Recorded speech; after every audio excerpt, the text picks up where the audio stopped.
Olá, alunos, tudo bem com vocês? Hoje, na nossa aula de língua portuguesa, nós vamos fazer a correção da interpretação do texto que nós fizemos na aula anterior, Aladim e a Lâmpada Maravilhosa, parte 2. Nós temos aí, então, a interpretação do texto na página 86.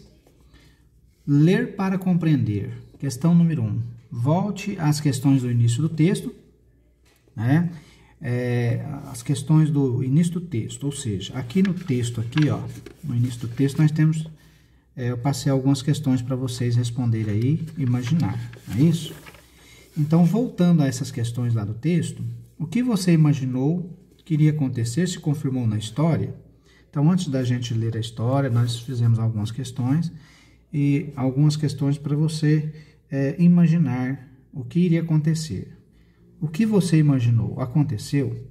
Então, essa resposta é uma resposta pessoal, tá certo? Algum tempo depois de Aladim ter sido salvo pelo gênio da lâmpada, que fato novo e importante aconteceu na vida dele? Bom, o fato novo e importante que aconteceu na vida dele foi: ele conheceu a filha do sultão, apaixonou-se por ela e resolveu pedi-la em casamento. Na questão número 3, esse fato novo incomodou o vizir. O que é o vizir, pessoal? O vizir, nós temos a explicação da palavra vizir lá, né, no texto. Vizir, função semelhante à de um ministro. Então, era um tipo de ministro, né? Então, aqui nós temos esse fato novo incomodou o vizir, que queria que a princesa se casasse com o filho dele. Como o gênio ajudou Aladim a sair desse novo conflito? Então, como foi? Ele saiu desse conflito da seguinte forma: o gênio colocou a princesa em um tapete mágico e a levou até Aladim. Fez também surgir um lindo palácio de pedras preciosas e ouro para que o rapaz pudesse viver feliz com a moça depois de se casar com ela. Olha aí, então, o mágico, né? O gênio da lâmpada aí, né?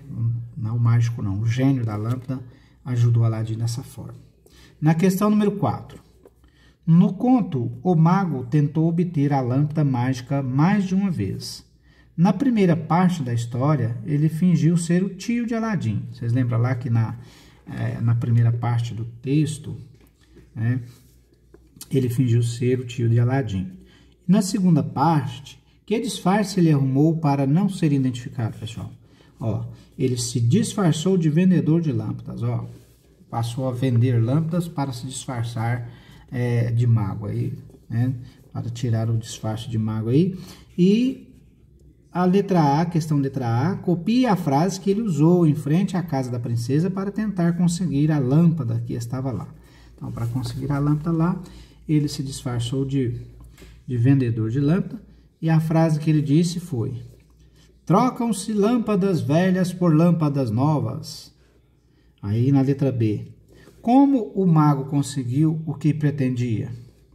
Com o disfarce de vendedor, ele conseguiu trocar uma lâmpada nova pela lâmpada velha, que era a lâmpada mágica. Então ele conseguiu trocar a lâmpada, né?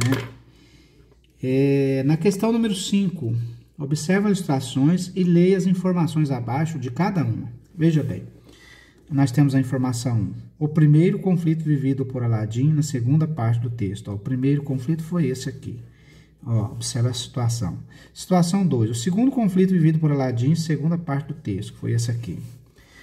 A terceira situação. Comemoração do reencontro de Aladim com a princesa.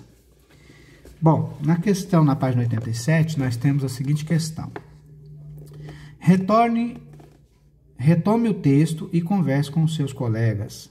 Quais conflitos são representados nas cenas 1 e 2? Bom, esses conflitos aqui nas cenas 1 e 2 aqui, quais são esses conflitos, né? Aqui, vocês poderiam responder que na cena 1 aí, o vizir, né, tenta impedir o casamento, né? Ele está aqui tentando impedir o casamento aí de Aladim com a princesa. Na cena 2, o mágico rouba a lâmpada, né? Rouba a lâmpada mágica de Aladim e faz com que o palácio e todos os seus habitantes sejam transportados para um lugar distante.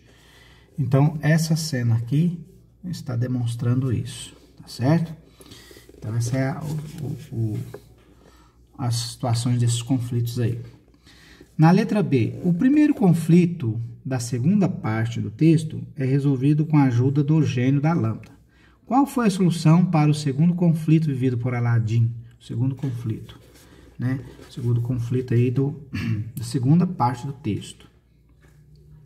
Aladim pede ajuda a uma vidente.